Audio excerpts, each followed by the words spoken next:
अस्सलामुअलैकुम। हम स्टार्ट करते हैं with a new chapter in S1 AS level maths. इसका नाम है नॉर्मल डिस्ट्रीब्यूशन। ठीक है, अभी तक हमने क्या पढ़ा था? हम पढ़ चुके हैं DRV, हम पढ़ चुके हैं बायनोमियल डिस्ट्रीब्यूशन, और हम पढ़ चुके हैं ज्योमेट्रिक डिस्ट्रीब्यूशन। ठीक है, इन तीनों में हम डील कर रहे थे with discrete data.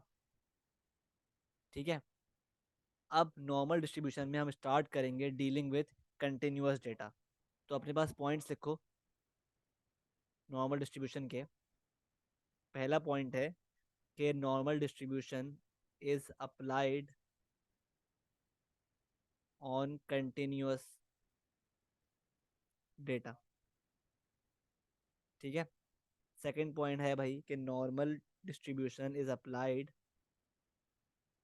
When data is symmetric. When data is symmetric. ठीक है, और डेटा सिमेट्रिक कब होता है ये भी लिख लो।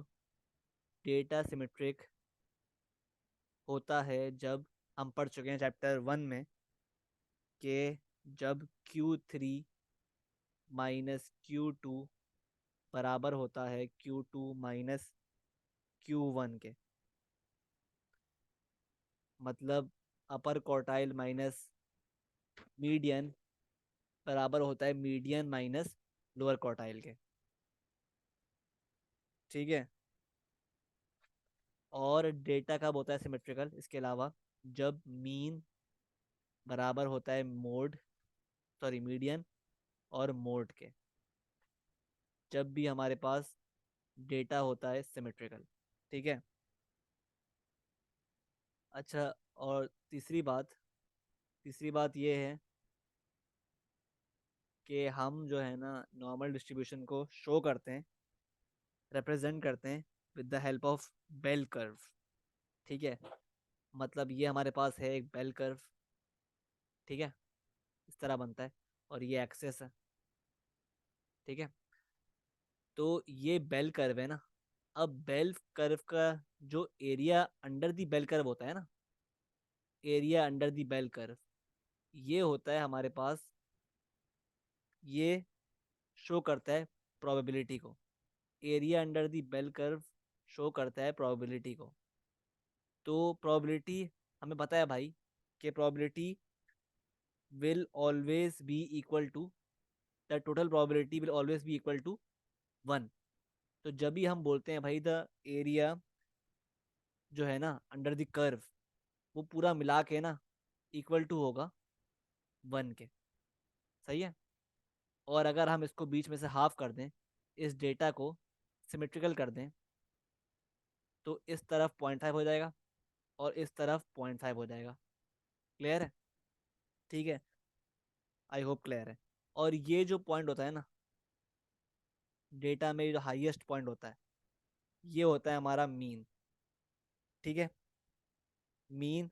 और क्योंकि हमारा डेटा सिमेट्रिकल में मीन बराबर होता है मीडियन के और मोड के, तो यही पॉइंट हमारे पास मीन भी है, मीडियन भी है और मोड भी है। ठीक है, in the case of symmetrical data. ठीक है, फर्दर मोर अगर हम इस बेल कर्व को एक और एंगल से देखें, तो लेट्स से हमारे पास ये बेल कर्व है।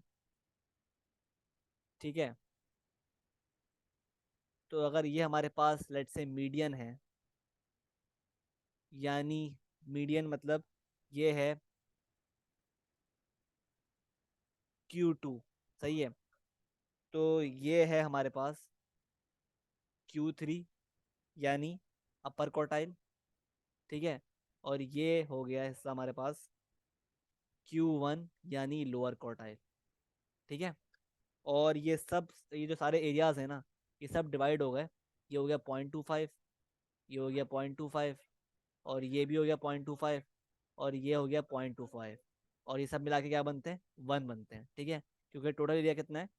वो बराबर है 1 के। सही है, आई होप क्लियर है। ठीक है, और इसकी रेंज क्या है भाई ये भी लिख लो। इसकी रेंज जो है ना ऑफ दिस डेटा, वो है from negative infinity to positive infinity. ठीक है, आई होप क्लियर है, सही है। आगे बढ़ते हैं with more points. Point number 6 जो है, पॉइंट नंबर कौन सा है, 4। तो पॉइंट नंबर 4 देखो भाई, पॉइंट 4 बोलता है यार कि in ideal circumstances, in ideal situation, ideally क्या होता है, मीन, मीडियन और मोड जो है ना, वो बराबर होते हैं 0 के। आइडियली मीन, मीडियन और मोड आर इक्वल टू 0। ठीक है, और हम नॉर्मल डिस्ट्रीब्यूशन को शो करते हैं इस तरह कि अगर x मेरे पास नॉर्मल डिस्ट्रीब्यूशन है तो x is a normal distribution, bracket mu comma standard deviation का स्क्वायर। ठीक है, अब यहाँ पर मेरे पास x obviously is a normal distribution. ठीक है, ठीक है, और ये म्यू जो है ना, ये क्या है, म्यू जो है वो मीन है, और यहाँ पे म्यू जो है वो मीन है, सही है। और जो ये है ना सिंबल, ये होता है हमारे पास स्टैंडर्ड डेविएशन का सिंबल। ठीक है, और अगर मेरे पास ये इसका स्क्वायर कर दूं मैं, तो ये बन जाता है वेरिएंस। ठीक है, तो क्या मतलब हुआ इसका, x is a normal distribution, bracket mean comma variance. ठीक है, इस तरह हम बोलेंगे इसको। ठीक है, अब आगे बढ़ते हैं towards the sixth point of this chapter. अच्छा, अब देखो यार, याद रखो, हमने पढ़ा था भाई कि बाइनोमियल डिस्ट्रीब्यूशन में एक कंडीशन होती है भाई कि बाइनोमियल डिस्ट्रीब्यूशन में फिक्स्ड नंबर ऑफ ट्रायल्स होते हैं, और वो कितने होते हैं, लेस देन इक्वल टू 30, है ना, पढ़ा था ना हमने। ठीक है, अगर मेरे पास जो नंबर ऑफ ट्रायल्स हैं यानी n, if n does not exist, तो फिर हम अप्लाई करते हैं, then we apply geometric distribution.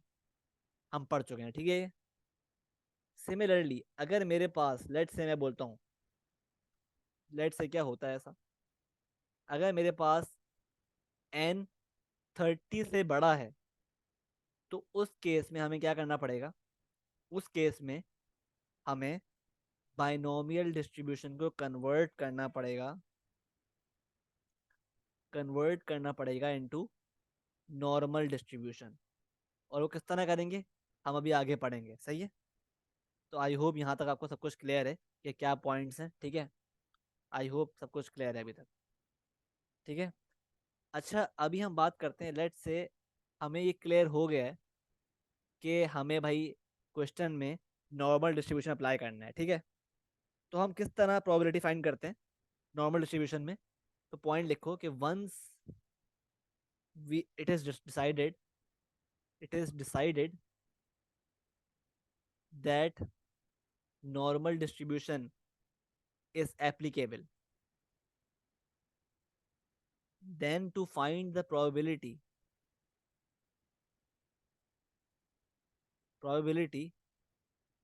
we need to read the z table। ठीक है, सही है, हमने फिगर आउट कर लिया भाई कि हमें इस क्वेश्चन में नॉर्मल डिस्ट्रीब्यूशन अप्लाई करना है। ठीक है, अब क्या करेंगे, अब हम उस क्वेश्चन के लिए जो प्रोबेबिलिटी फाइंड कर रहे होंगे, वो फाइंड कर रहे होंगे यूजिंग अ टेबल, जिसको हम कहते हैं जी टेबल। ठीक है, अभी टेबल जो है ना, मैं दिखाऊंगा आपको नेक्स्ट वीडियो में। ठीक है, किस तरह फाइंड करते हैं उससे प्रोबेबिलिटीज, किस तरह निकालते हैं, एक्सट्रैक्ट करते हैं प्रोबेबिलिटीज उससे, तो वो हम पढ़ेंगे नेक्स्ट वीडियो में। ठीक है, अभी तक के लिए इतना ही, सही है। तो नेक्स्ट वीडियो में इंशाल्लाह मैं आपको बताऊंगा how to read the G table, सही है।